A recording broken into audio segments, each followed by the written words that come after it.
हाय अस्सलाम वालेकुम तमाम दोस्तों को मेरा सलाम। मेरा नाम है इब्राहिम खिलजी।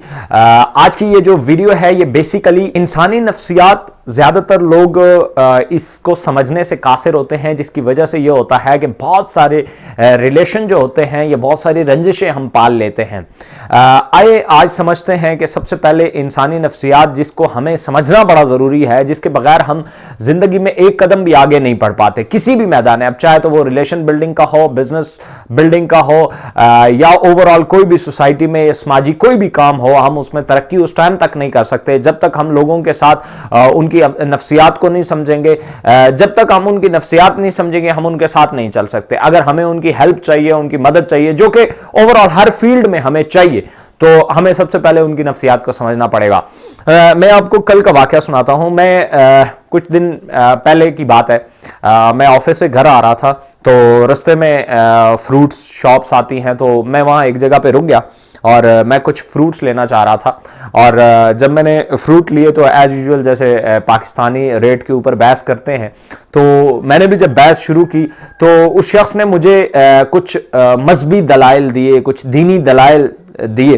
तो जब उसने दीनी दलाइल दिए तो उसमें ज़्यादातर वही दलाइल थे कि देखें रिस्क देने वाले अल्लाह की ज़ात है और ये है और वो है, हमने ये जो काम शुरू किया है तो इसमें जो रेट है वो बस हम इतना ही रखते हैं कि जिससे हमारा गुजारा हो और ये हो और वो हो। जबकि मैं ये कहीं ना कहीं जानता था कि रेट जो है वो उतने नहीं है जितने वो कह रहा है, मुनासिब हैं।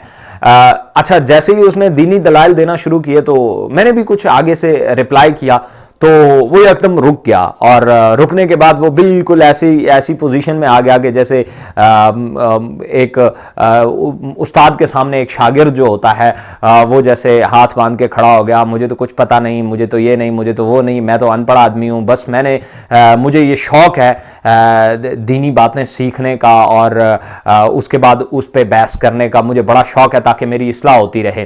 तो मुझे काइंडली आप कुछ सिखा दें कि मैं मज़ीद कहाँ से शुरू करूं और मैं कितना अच्छा गेन कर सकता हूं। मैंने देखा है आपके पास ब्ला ब्ला ब्ला ब्ला, इस तरह की बहुत सारी बातें उसने की। खैर मैंने भी जो आम रूटीन का जवाब होता है वो दिया। उसके बाद उसने मुझे फ्रूट डाल के दिया और फ्रूट डालने के बाद उसने मुझे कहा मैं आपसे पैसे नहीं लूंगा। मैंने कहा नहीं, पैसे तो आपको लेने पड़ेंगे, अदरवाइज मैं फ्रूट नहीं लूंगा, मुनासिब बात तो नहीं है। खैर उसने काफ़ी मुनासिब करके फ्रूट्स मुझे दे दिए।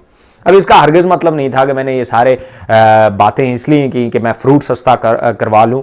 दरअसल मकसद ये नहीं था। वो उसने बस कुछ दीनी दलाइल दिए जो कि शायद लोगों के लिए बड़े अट्रैक्टिव या बड़ी कुछ चीज़ें मानी रखते हों, मेरे लिए वो नहीं रखते थे, इसलिए मैंने उसका रिप्लाई किया। तो चंद दिन गुजर गए। कल की बात है कि कल जब मैं वहाँ से गुजरने लगा मेरी फिर नज़र पड़ी, मुझे फिर मतलब खैर नज़र तो मेरी बाद में पड़ी, पहले ही मैं फ्रूट के लिए रुका, मैं गया। तो जैसे ही मैं फ्रूट लेने लगा वो आ गया, ओ सर आप आ गए और ये हो गया और वो हो गया। तो वो मुझे फ्रूट डाल के देने लगा। आज के दिन मतलब कल के दिन हमारी फ्रूट के रेट्स के ऊपर बहस नहीं हुई। मुझे भी लगा यार मुनासिब आदमी है और एक दफ़ा बात हो चुकी है, अब मैं बार बार क्यों जिद करूंगा। वो मेरे मजाज भी समझ चुका है, मैं उसका मजाज समझ चुका हूं। तो इस दफ़ा मुझे रेट पे कोई बहस नहीं करना था, बस मुझे फ्रूट लेना था और बस जाना था। लेकिन उसने जैसे ही फ्रूट डाला और मुझे कहने लगा कि सर पैसों की कोई ज़रूरत नहीं है, लेकिन मैंने फिर भी मैंने कहा आपको पता है मैं इसके बगैर फ्रूट नहीं लूँगा। तो जैसे ही मैंने उसे पैसे निकाल के दिए उसने पैसे काटे और काटने के बाद मुझे बड़ी बुलंद आवाज़ में उसने कहा कि इतने पैसे बनते हैं पर मैंने इतने काटे हैं।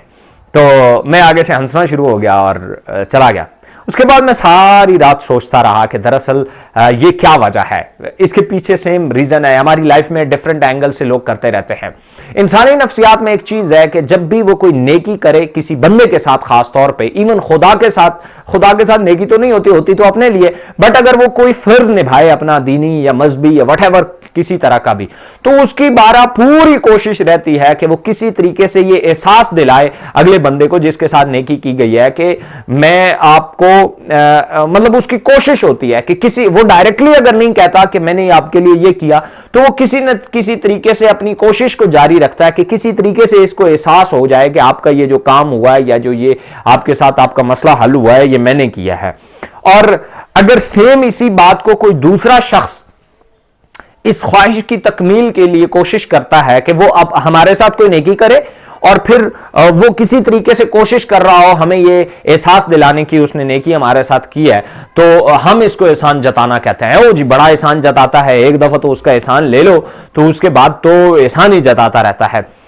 جبکہ ہمیں یہاں بڑے غور سے سمجھنے کی ضرورت ہے کہ یہ انسانی نفسی خواہش ہے کہ جب بھی وہ کسی سے نیکی کرے گا وہ جتانے کی کوشش کرے گا، وہ احساس دلانے کی کوشش کرے گا کہ جی میں نے آپ کے ساتھ بھلا کیا ہے۔ یہاں کیوں ہم جیسے ہی نماز پڑھتے ہیں یا جو بھی ایکٹیویٹی کرتے ہیں فوراً ہاتھ اٹھا لیتے ہیں کہ اب تو یہ کیا ہے تو اب اس کے بدلے میں یہ دو نا، تو یہ سودے بازی تو ہر جگہ پہ چلتی ہے۔ آپ کیوں اس چیز کو نیگیٹو لے جاتے ہیں؟ وہ جی فلاں بندے نے یہ کر دیا، رشتہ داروں نے یہ کر دیا، فلاں نے یہ کر دیا، فلاں نے یہ کر دیا۔ بھائی اس کو سمجھو، اگر وہ کر رہا ہے تو وہ اپنی کوئی ایسی نفسی خواہش کو کی جو ہے وہ تکمیل کر رہا ہے، وہ کوئی غلط کام نہیں کر رہا، وہ نہ انسانیت سے ہٹ کے کر رہا ہے۔ میں اکثر حیران بھی ہوتا ہوں کچھ باتوں پہ کہ لفظ جب انسان کہا جاتا ہے، ہم بہت سارے لوگوں سے جب سوال پوچھتے ہیں تو وہ سوال اس طرح کے ہوتے ہیں، آپ مسلمان ہو، آپ عیسائی ہو، آپ یہودی ہو، آپ ہندو ہو، آپ کون ہو؟ لیکن کبھی یہ سوال نہیں آیا اچھا اگر وہ اس نے بول دیا ہم مسلمان ہیں تو مسلمان میں پھر آگے پوچھتے ہیں آپ شیعہ ہو، وہابی ہو، دیوبندی ہو، بریلوی ہو، کیا چیز ہو؟ کبھی یہ سوال نہیں پوچھا۔ اگر کسی سے آپ نے پوچھ لیا کہ بھئی آپ انسان ہو تو وہ غصہ کر جاتا ہے، آپ کو نہیں لگتا میں انسان ہوں؟ تو یہ سوال دراصل اس کو ایسا بنا دیا گیا کہ دراصل یہ کوئی گالی ہے۔ مجھے یہ سمجھنے سے میں نے بڑا ٹائم لگایا کہ دراصل انسان جو ہے یہ کسی ڈھانچے کا نام ہے یا دراصل یہ کچھ اخلاقیات یا کچھ عوامل یا کچھ اقدامات یا ان کا مجموعہ ہے۔ تو مجھے سمجھ آئی اپنے طور پہ کہ لوگ اسے صرف ایک ڈھانچہ سمجھتے ہیں، انسان ایک ڈھانچے کا نام ہے۔ دراصل انسان ایک ڈھانچے کا نام نہیں ہے، انسان مکمل طور پہ ایک زندگی گزارنے اور بہترین ایکٹیویٹیز کرنے اور بہترین اخلاقیات کا مظاہرہ کرنے کے مجموعے کا نام ہے۔ اگر یہ اخلاقیات کا مجموعہ ایک انسان کے اندر نہیں ہے، ایک ڈھانچے کے اندر نہیں ہے، تو وہ محض گوشت اور ہڈیوں کا ایک ڈھانچہ ہے اور کچھ نہیں ہے۔ میں نے بڑا پرانا کہا تھا کہ شعور ہی دراصل انسان کا اثاثہ ہے، تو شعور کا جو جہاں پہ اکٹھا ہو جائے اور مادی صورت اختیار کر لے اس کو ہم انسان کہتے ہیں۔ لیکن ہمارا مسئلہ یہ ہے کہ ہم نے انسان ایک ڈھانچے کو کہنا شروع کر دیا ہے، تو اگر ہم ایک ڈھانچے کو انسان کہیں گے تو پھر اسے گلہ ہی نہیں بنتا، وہ جو کچھ کر رہا ہے بس وہ ڈھانچے کی وجہ سے کر رہا ہے، تو پھر آپ کو پریشان ہونے کی ضرورت نہیں ہے، اس سے گلہ کرنے کی ضرورت نہیں ہے، اس سے گلہ کرنے کی ضرورت نہیں ہے۔ دراصل جب آپ یہ سمجھنا چاہتے ہیں کہ انسان مختلف جذبات کے مدوجزر شعور، اخلاقیات اور ان چیزوں کا مجموعہ ہے، تو پھر آپ کو اس کو گنجائش دینا بھی آئے گی، غلطیوں کا بھی اس میں چانسز ہو سکتے ہیں۔ تو جب گنجائش دینا، میں پرانی ویڈیو میں بھی اس کا ذکر کرتا رہا ہوں، جب بھی آپ گنجائش دینے کی صورت میں آئیں گے آپ بہترین دوستوں کی ٹیم یا ارد گرد اپنے بہترین لوگوں کو پائیں گے۔ لیکن جب آپ گنجائش دینے کی طرف نہیں آئیں گے، جتنی گنجائش آپ خود کو دیتے ہیں اتنی گنجائش آپ کسی کو دیں، تو میرے خیال میں آپ دیکھیں گے کہ حیران کن رزلٹ آپ کو آئیں گے، اور جو کچھ لوگوں سے آپ ایکسپیکٹ کرتے ہیں لوگ خود سے آ کے آپ کے لیے وہ خدمات جو ہیں وہ سر انجام دینا چاہتے ہوں گے۔ صرف ان کی بیسک نفسیات ہیں۔ میں نے دیکھا ہے عظیم لوگ جتنے بھی ہوتے ہیں، جن کے پیچھے قومیں، جن کے پیچھے لشکر چلتے ہیں، وہ صرف یہ نفسیات جانتے ہوتے ہیں لوگوں کی، کہ جہاں ایک بندہ غصے کا تیز ہے تو وہاں گنجائش دے دو، وہاں گنجائش دیں گے آپ حیران ہو جائیں گے کیسے رزلٹ آئیں گے۔ اگر ویڈیو اچھی لگے لائک کیجیے گا۔ تھینک یو سو مچ۔ اللہ حافظ۔